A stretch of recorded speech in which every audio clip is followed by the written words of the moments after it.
Boa noite, irmãos. Nós vamos começar nosso estudo de hoje e nós vamos estudar sobre uma passagem, sobre um assunto, sobre conflitos. Você já ouviu falar ou já ouviu alguém conflitando? Você sabe o que é conflito?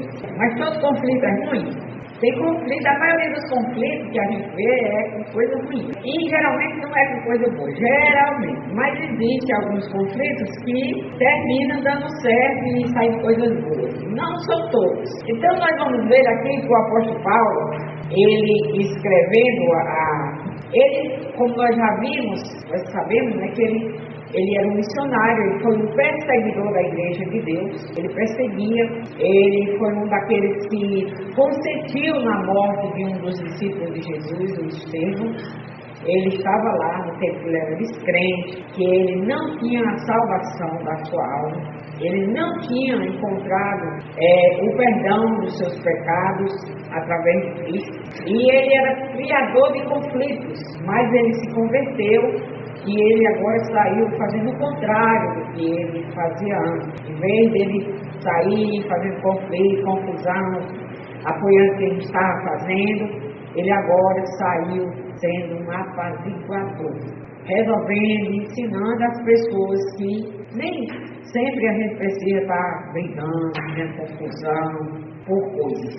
E ele escreve aos Filipenses, e ele fala para os irmãos de Filipos, né, que foi uma das igrejas que ele fundou, e ele diz assim, nós vamos ver hoje em Filipenses, capítulo 4, versículos do 2 ao 4, que ele diz assim: portanto, meus amados e muito queridos irmãos, minha alegria e coroa estáis assim firmes no Senhor.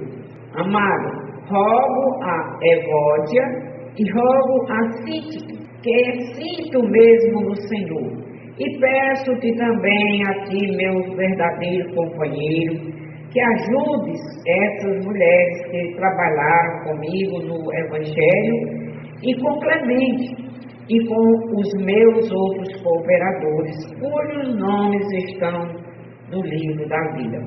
Aqui o apóstolo Paulo, ele vê que ele tinha um conflito. A Bíblia não fala que o conflito era esse que existia entre essas duas mulheres, entre a Evódia e a Sintique, mas ele sabia que existia alguma coisa lá. Geralmente nas igrejas às vezes acontece isso, tem conflito entre pessoas, às vezes nem por coisa importante, é só falar como diz, né, o jeito de falar, o jeito da boca. E por conta disso, às vezes, cria coisas que não devem acontecer.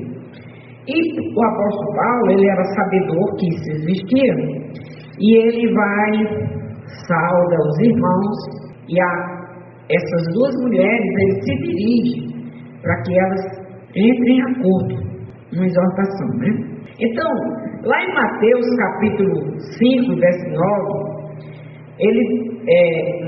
Mateus escrevendo, ele diz lá, quando ele estava escrevendo as bem-aventuranças, e ele diz assim: bem-aventurados os pacificadores, porque eles serão chamados filhos de Deus. O que é um pacificador? É aquela pessoa que ela vai fazer com que as pessoas entendam. Às vezes uma pessoa fala uma coisa e a outra entende outra coisa totalmente diferente. Mas ele entendeu o que foi que aquela pessoa disse. Ele vai lá e diz: não foi assim não foi assim. Ou duas pessoas estão brigando e o pacificador chega e diz: olha, vamos acabar com isso não é legal, isso não vai ajudar nenhum dos dois. E ele coopera com aqueles dois, ele não toma partido, só exorta os dois e aconselha para que não prossiga. O mundo é que gosta disso, né? Nós vemos que aí no mundo, por qualquer coisinha, as pessoas brigam, as pessoas levam uma palavra a sério, e a confusão, e faz um monte de coisa. E nós sabemos que Deus, ele diz que nós devemos ser pessoas pacificadoras, amigos da paz, né? Que a Bíblia diz que é um dos frutos, uma das facetas do fruto do Espírito, que é paz, amor, alegria. longanimidade, vai ter paciência e tantas outras coisas. E o propósito desse estudo, né, esse conflito entre essas duas irmãs, primeira questão a ser estudada é sobre o que é um conflito e se sempre é negativo. Nem sempre é negativo, né? É preciso definir que um conflito é uma discordância normal, uma coisa normal, que você tem o seu ponto de vista e a outra pessoa tem o seu ponto de vista. E em determinados pontos, todas as duas estão certas, nenhuma está errada, mas ninguém dá braço a torcer para a outra. E se gera um conflito, que pode inclusive enriquecer uma discussão e levar a solução de problemas quando as pessoas se entendem. Quando não se entendem, por nada cria uma grande guerra. Então, crentes espirituais concordam em dar direito ao outro de discordar de suas opiniões. Por exemplo, até eu falei, né, que vamos pintar a igreja, eu cadê azul? Não, eu quero é preto. Aí um concorda de uma cor, de outro. E por causa da cor da igreja, já muitas igrejas, muita gente brigou por causa da cor da igreja.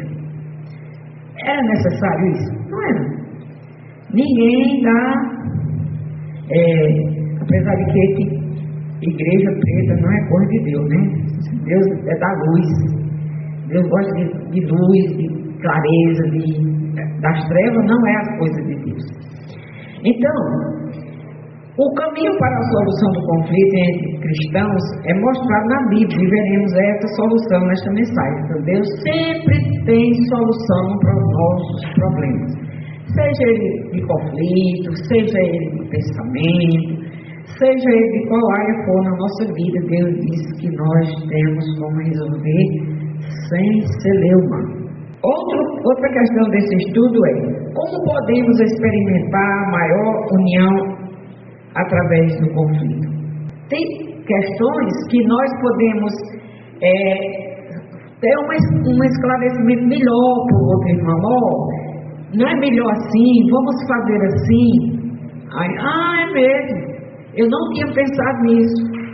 E é um tipo de conflito, mas que gerou uma coisa boa. Então, o conflito saudável, diferença de opinião, pode ser encarado positivamente e fazer com que a discussão de um problema seja enriquecida e se chegue a uma boa solução. Diz que duas cabeças pensam mais que uma, né? Certos assuntos. Então, conflito e pacificação na relação entre Evódia e Sinque, que elas duas estavam lá. Então, Paulo, ele dá instrução aos santos lá, ele saúda eles, né? Então, uma instrução referenciada, exclusiva para elas duas. Uma exortação, ele dá uma exortação geral e dá uma direcionada a elas. À luz do nosso destino em Cristo, ele diz, né, que nós devemos permanecer firmes.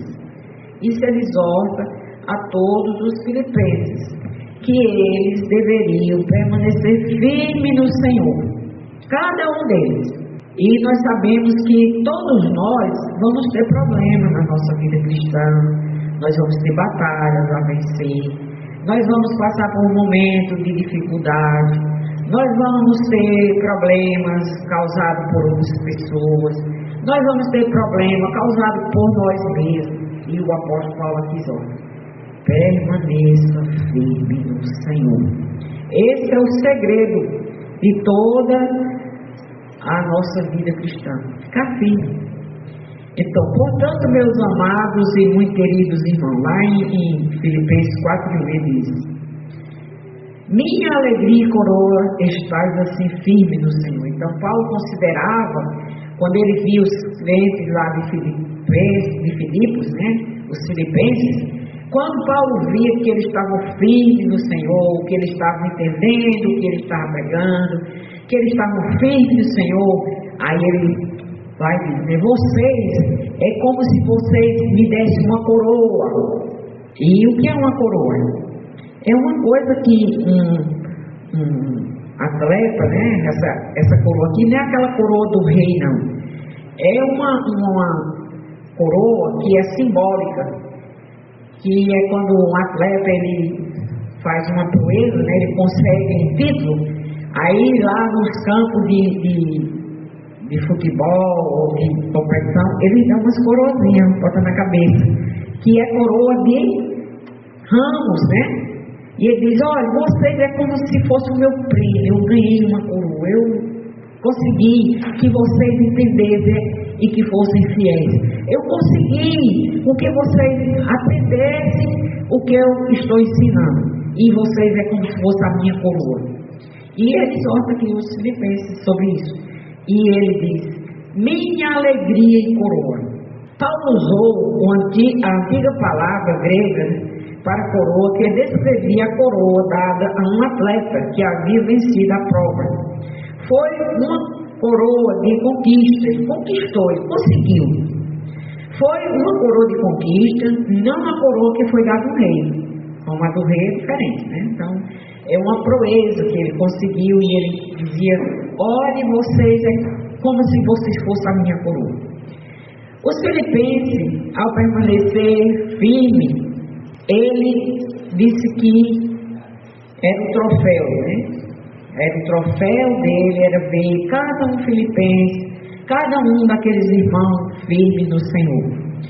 E ele diz, portanto, permaneceis firmes no Senhor, amados. Nós só podemos permanecer firmes quando estamos no Senhor.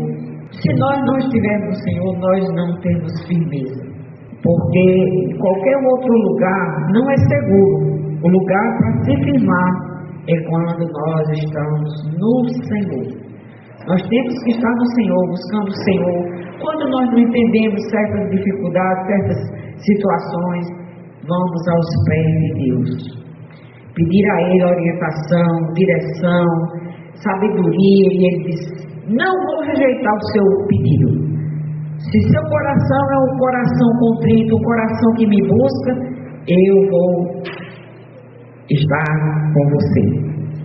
Então, uma exortação específica, ela foi dada para Evódia e Sintique, que a Bíblia não disse qual era o problema delas duas, só que Paulo sabia que elas tinham, né? Diz assim, rogo a Evódia e rogo a Sintique, que sinto mesmo no Senhor. Ou seja, elas tinham divergência entre elas.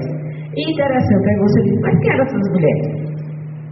Essas mulheres, o apóstolo Paulo vai dizer quem eram elas. Evódia, aparentemente essas duas mulheres foram fonte de algum tipo de briga na igreja. Em vez de tomar partido ou tentar resolver seu problema, Paulo simplesmente lhe diz para ser da mesma mente do Senhor, ou seja, pensar a mesma coisa, ter a mesma mente do Senhor, qualquer que fosse a disputa. Evódia sim que havia esquecido que elas têm um terreno comum maior em Jesus Cristo, ou seja, trabalhar para Deus. E elas já trabalhavam, mas por um momento parece que elas se esqueceram, né?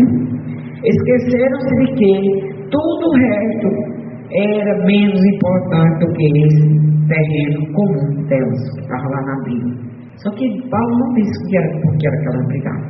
Então, um pedido para um colega, ele pede ainda para o colega, que ele também não dá um nome, ele diz para o companheiro, o verdadeiro. Tinha uma pessoa lá na igreja que ele considera essa pessoa como um verdadeiro companheiro.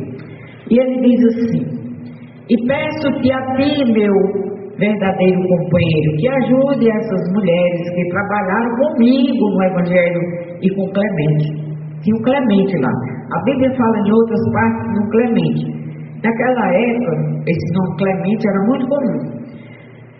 E ele diz, e como os meus outros cooperadores, cujos nomes estão no livro da vida. E aqui nós vemos essa menção, né, de estar escrito no livro da vida, é a coisa mais importante que um ser humano pode ter.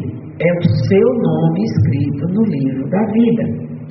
Eu estava ouvindo um pastor falando, né, que o versículo mais triste que, do ponto de vista dele, e eu sei que é mesmo, é aquele que diz, né? E abrir os livros, que está lá em Apocalipse, e abrir outros livros, e o seu nome não foi encontrado. E foram lançados para o lago do fogo. E aqui o apóstolo Paulo menciona que essas pessoas estavam com seus nomes escritos no livro da vida. Ou seja, o melhor livro. Tem uns que têm o seu nome escrito na calçada da fama, outro tem no diploma que fez um curso, outro tem em tantos outros lugares. Mas o lugar mais importante de uma pessoa ter seu nome escrito é no livro da vida. Você já tem o seu escrito lá? Então, é uma boa maneira, né, da gente pensar. Ele diz, exorto-vos também, verdadeiro companheiro, quem quer que fosse. Paulo o instruiu a ajudar essas mulheres que trabalhavam com ele no Evangelho. Elas eram uma daquelas pessoas que lá, como nós já vimos a história de Lídia, né, deveria ajudá-lo. Eles queriam que esses amigos dele, os cooperadores dele, que ele estava escrevendo uma carta. Ele não estava lá. Ele estava escrevendo uma carta, e essa carta era a carta epístola, né, de Filipenses, que era escrita para essa igreja, para que elas se reconciliassem. E ele exorta, né, que eles deveriam fazer, elas entendessem que elas deveriam ter uma mesma mente do Senhor. Por que uma mesma mente do Senhor? Porque todos os crentes, não só aquelas duas mulheres, nem só aqueles companheiros, nem só aqueles evangelistas, todos os crentes, todo mundo deve ter uma mente só. E essa mente deve estar no Senhor. Pensar as coisas de Deus, trabalhar por Deus, fazer o Evangelho ser notório. Essas mulheres que trabalharam comigo no Evangelho, Paulo diz, né? É uma frase reveladora.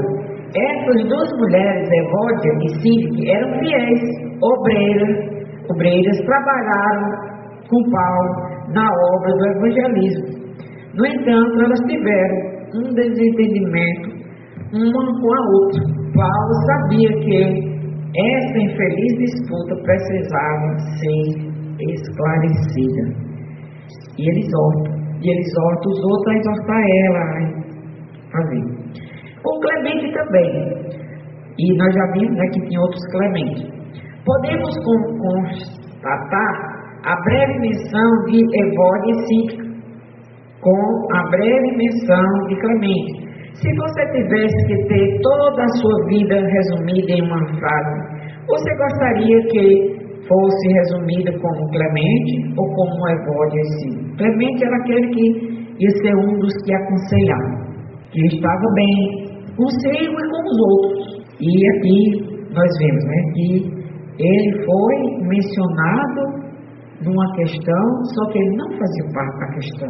O apóstolo Paulo aqui menciona ao companheiro dele, os cooperadores, e a Clemente, para que fosse ajudar aquelas pessoas. E é assim que Deus quer que cada um de nós sejamos cooperadores, ajudadores para cada uma das nossas pessoas que estão próximas a nós. E o resto dos meus companheiros de trabalho, cujos nomes estão no livro da vida.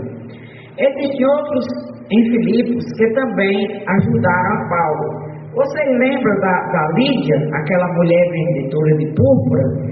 Ela também foi uma das cooperadoras de Paulo, só que ela não estava nesse conflito.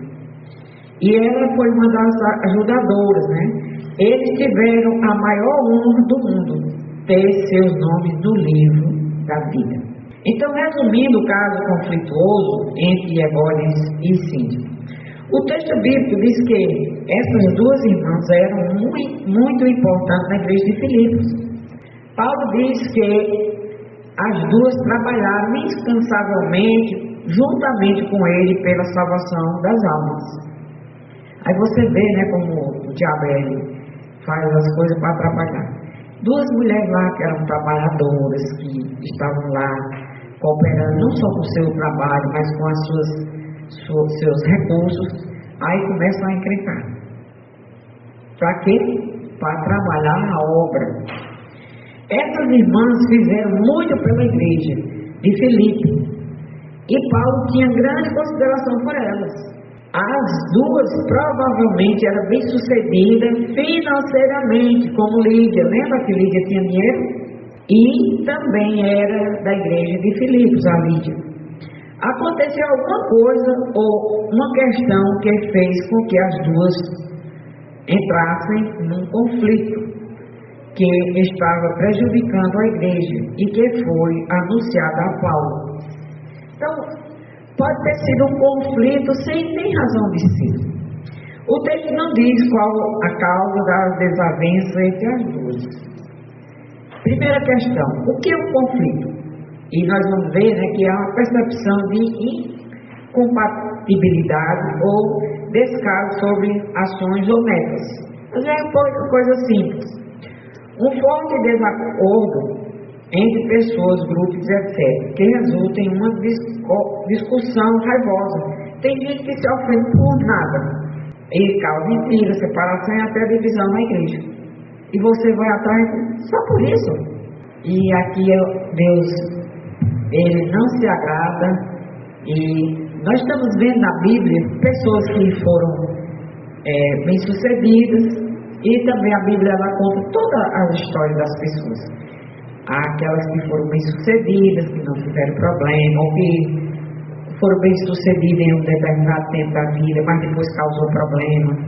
E por que Deus faz isso? Porque Ele está querendo nos ensinar que nós, como nós já ensinamos no início, que nós devemos permanecer firme no Senhor.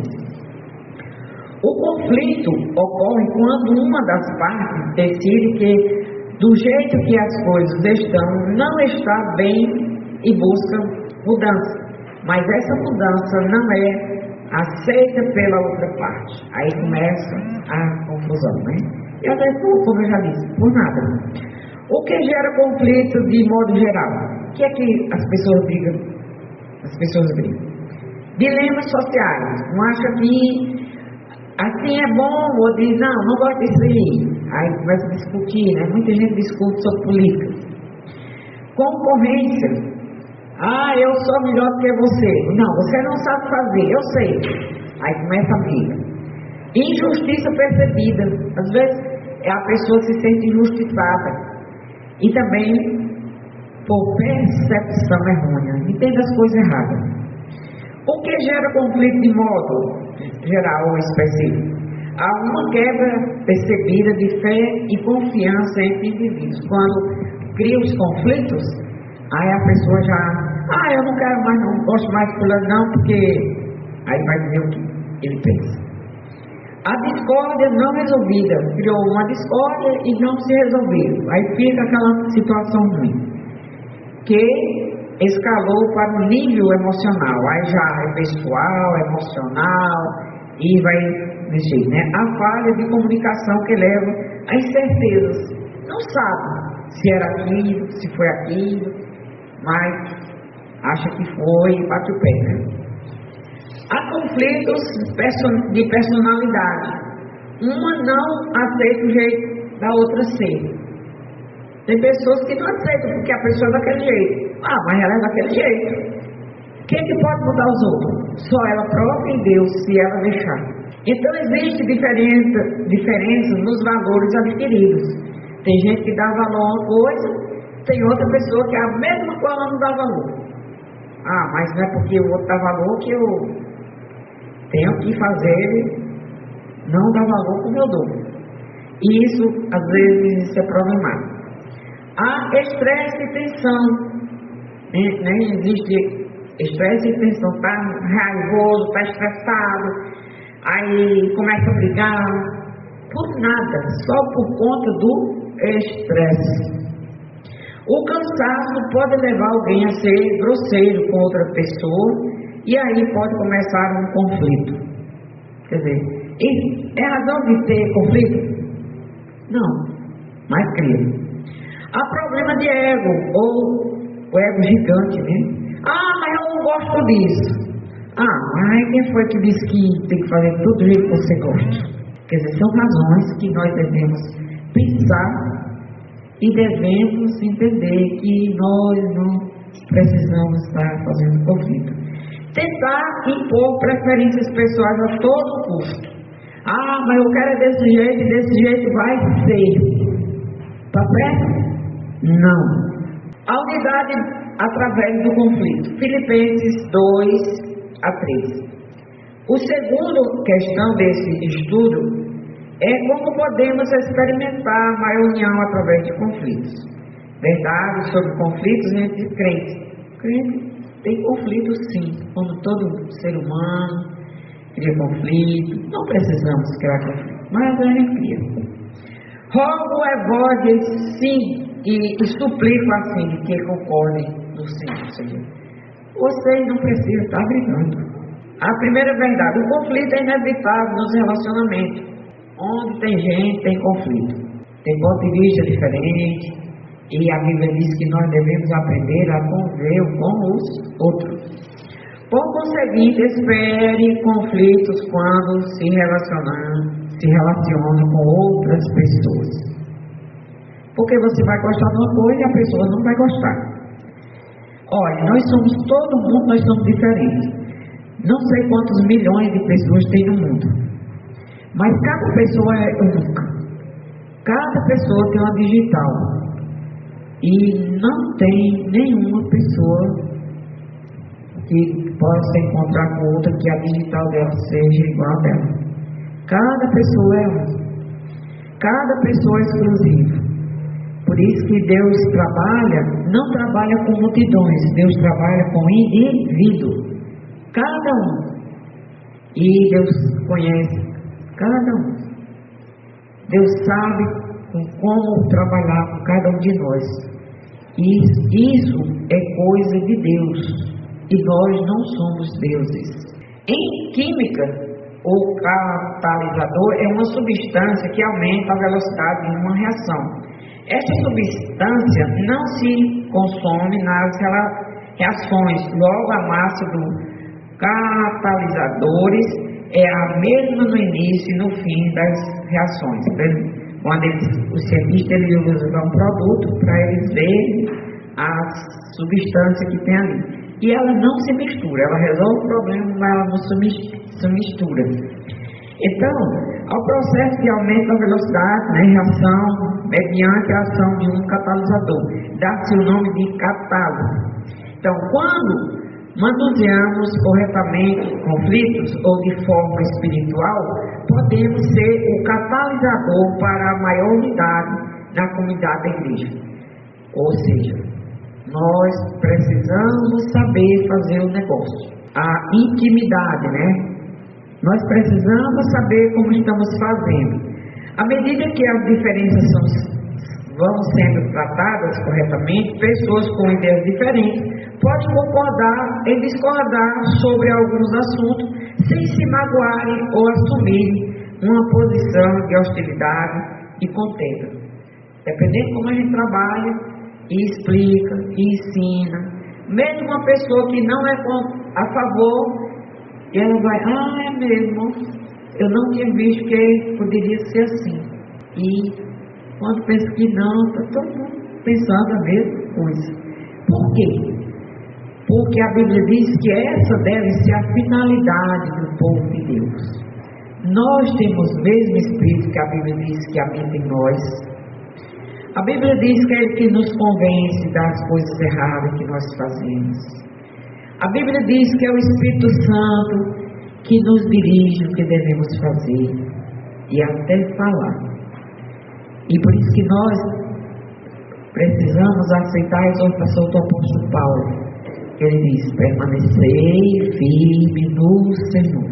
Se você está firme no Senhor, você vai vencer todas as dificuldades. Mateus 18,15 diz, ora, se teu irmão pecar contra ti, vai e repreende-o entre ti e ele só. Se te ouvir, ganhaste o teu irmão. É o que a Bíblia ensina, Você lá falou, a pessoa entendeu errado. Vai lá, o que foi mesmo que você entendeu? Disse foi assim? Não, foi assim não, irmão. Desculpa aí. E entre em acordo. Nisto conhecerão todos que sois meus discípulos, se tiveres o amor E o que é amor? Amor é cuidar uns dos outros. A Bíblia diz que nós devemos, o irmão mais forte deve suportar o mais fraco. O que tem mais compreensão, compreender o que não tem muita compreensão, ajudar, fortalecer, orientar. Isso é a missão de todo crente. E lá em Efésios 4, de 1 a 3, digo: rogo-vos, pois eu, o preso do Senhor, que andeis como é digno da vocação com que fostes chamados, com toda humildade e mansidão, com longanimidade, suportando-vos uns aos outros em amor. Então, coisas que não precisa você tirar uma batalha, que às vezes até vai ter gente que vai dizer para você, às vezes vem até com espírito de provocação. Aqui o apóstolo Paulo, escrevendo aos Efésios, ele diz que nós devemos ser longânimos, suportar. Tá bom, tá certo, eu não concordo com você não, mas tudo bem. Dá direito o outro de discordar sem se ofender, porque muita gente não dá direito ao outro se discordar de você.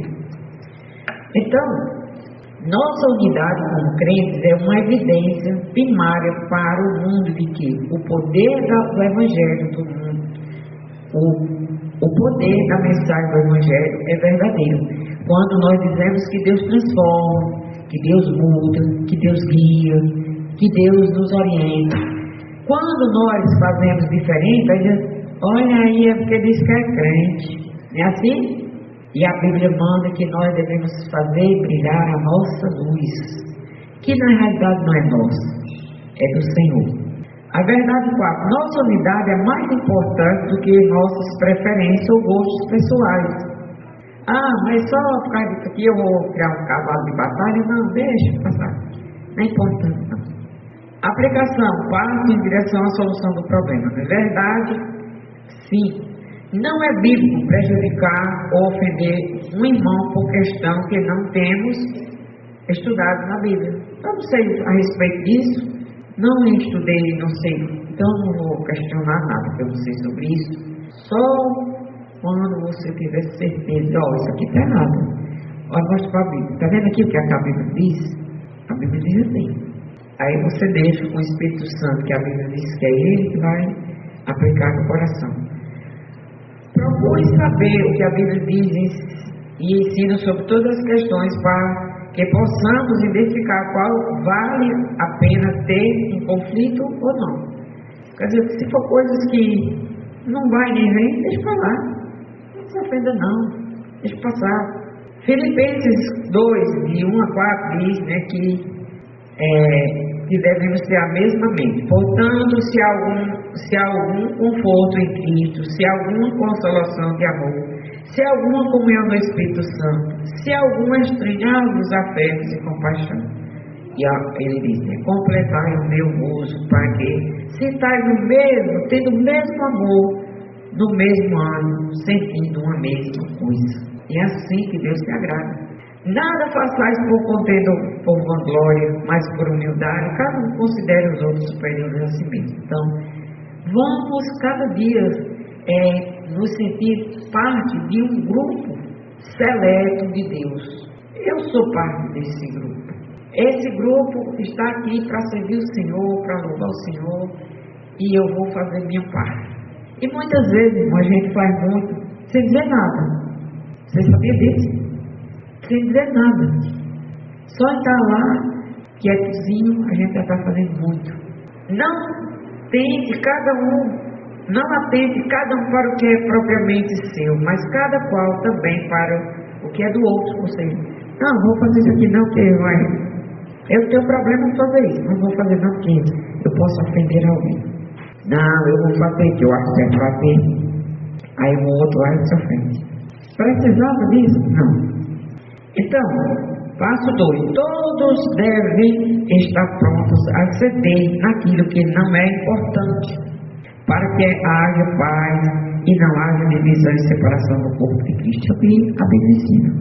Vamos andar unidos, vamos ter a mesma mente, vamos cooperar uns com os outros, vamos levar a carga uns dos outros, vamos orar uns pelos outros. Quando você vê alguém que está fraco, fulano está com problemas, eu vou orar por ele. E sabe qual é o lugar de orar? Dentro do quarto, bem caladinha, a Bíblia diz em secreto, teu pai vai te ouvir. Exemplo de uma questão de divisão carnal em Corinto. Lá na igreja de Coríntios, tinha muito disso, de briga, um monte de coisa lá que eles brigavam. A questão se podia ou não poder comer carne. Tinha uns crentes lá que eles achavam que tinha problema comer carne, que lá essas carnes eram carne que era sacrificada aos ídolos. E tinha crente que não tinha problema nenhum comer aquela carne que foi consagrada aos ídolos lá do povo lá que fazia. Já outros tinham aprendido que não pode não, isso é errado. E aí tem uma contenda. E o apóstolo Paulo disse: olha, se você vai comer carne e faz seu irmão tropeçar, então não coma carne. Se ele se ofende, se tem problema que a carne foi sacrificada ao ídolo, então não coma. Lá em Romanos 14:15 diz: mas se por causa da comida se contrista teu irmão, já não andas conforme o amor, ou seja, não está amando aquele irmão. Não destruas por causa da tua comida aquele por quem Cristo morreu. Ou seja, se você está fazendo uma coisa que você não tem problema, mas odeia, aí a Bíblia diz: pois não faça não por sua causa, mas por causa do seu irmão, porque ele não tropeça. Já não andas conforme o amor. Ao crente é ordenado andar segundo o amor, ou a caridade. Os coríntios que brigavam pelo assunto da comida quebravam a lei do amor cristão, que exigia que o crente sacrificasse seu próprio conforto para promover a felicidade do seu irmão. Então, verdade quinta: só haverá união depois do conflito se houver humildade e submissão ao senhorio de Cristo por todas as partes envolvidas. Todo mundo chegar a um pleno conceito, né? Não, realmente, isso aqui a gente está brigando por nada. Não brigar mais por nada, não. E esquece aquilo. A unidade não pode ser alcançada sem a submissão de todas as partes. Então, se brigavam, concordavam, ver o que está errado, resolver os problemas. A aplicação do passo 6. Se uma parte resiste à reconciliação e que quer continuar o conflito, promovendo a destruição da igreja, então a Bíblia diz que deve levar para a igreja, e a igreja já não vai ser mais. Se ele conversou com o irmão, não conseguiu, a Bíblia diz que deve levar para a igreja. Olha, se teu irmão pecar contra ti, vai e repreende-o entre ti e ele só. Se te ouvir, ganhaste o teu irmão. Que isso aqui é a melhor parte, né? Ganhar o irmão.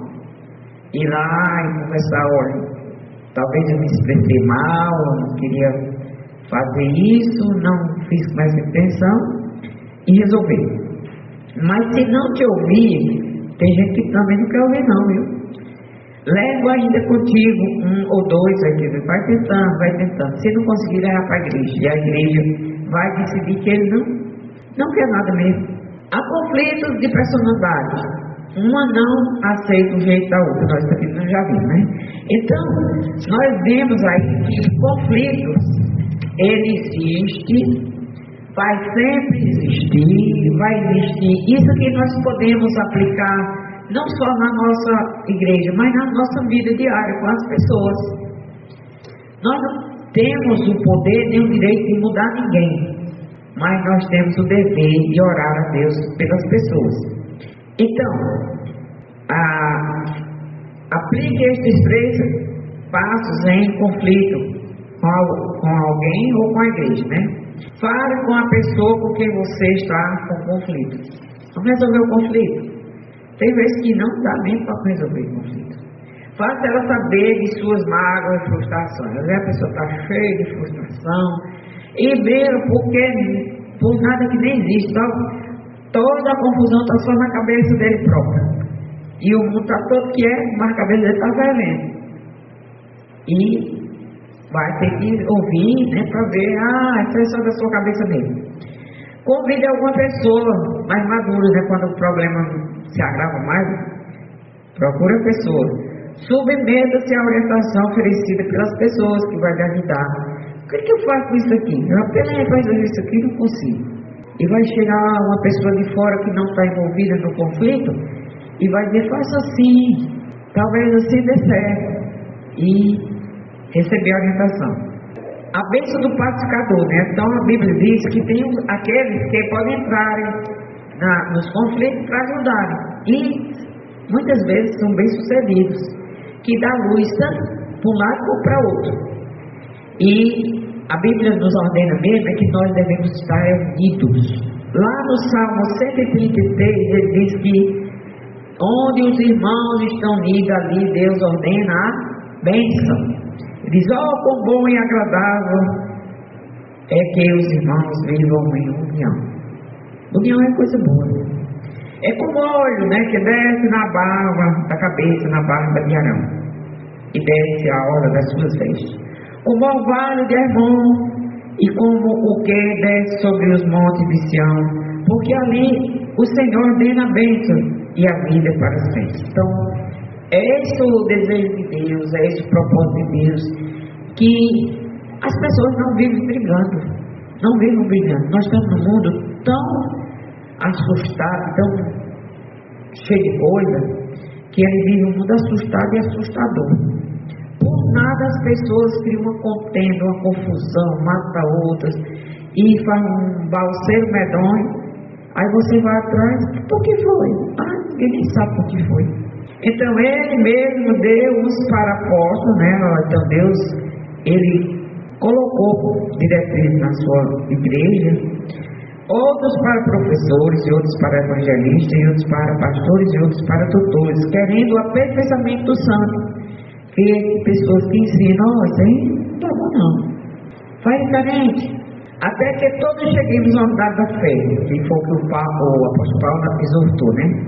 Ela manter-se firme no Senhor, tivesse o mesmo pensamento, até que todos cheguemos ao andar da fé e ao conhecimento do Filho de Deus, ao homem perfeito à medida da estatura completa de Cristo.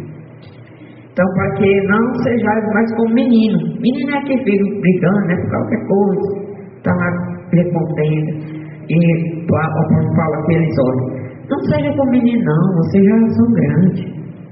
Para que não sejais como menino, constantes, levados em roda por todo o vento e doutrina, pelo engano dos homens, que com astúcia enganam fraudulosamente, do qual todo o corpo fraudulosamente, antes, seguido a verdade e amor, crescendo em todo aquele que é a cabeça, Cristo. Então, crescer em Cristo, da qual todo o corpo bem ajustado e ligado pela auxílio de todas as juntas, segundo a justa cooperação de cada um fazendo a sua parte, faz aumentar o corpo de Cristo para a sua edificação e amor. Então, aqui o apóstolo Paulo, ele exorta cada um a fazer a sua parte, porque às vezes nas igrejas até tem contendas, porque tem um que tem a cabeça que diz, não, todo mundo deve fazer alguma coisa.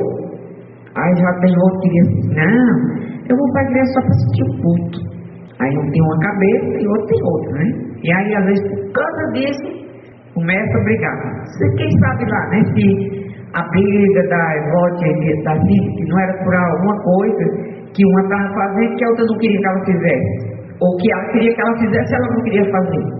E o que Deus nos orienta é que todos nós devemos estar em acordo para fazer a obra do Senhor. Tem uma coisa para fazer? O que eu posso fazer? Eu posso fazer isso. Então vá lá e faz. E eles têm a mesma mente, firme no Senhor, com a mesma mente, para poder dar resultado. Então o melhor mesmo é viver em paz. Lá em Romanos 12, 18 diz, se possível, quando depender de vós, tende paz com todos os homens. Então, e quando é que nós temos paz com todos os homens num mundo tão ruim desse? Fazendo a minha parte. Vou fazer a minha parte, mesmo que o outro reclame, mesmo que o outro não aceite, mas eu estou em paz com Deus. Estou bem, eu estou firme. Vou fazer o que eu sei que eu devo fazer.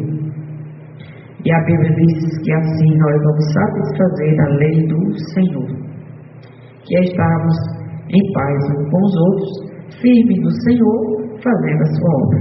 Amém?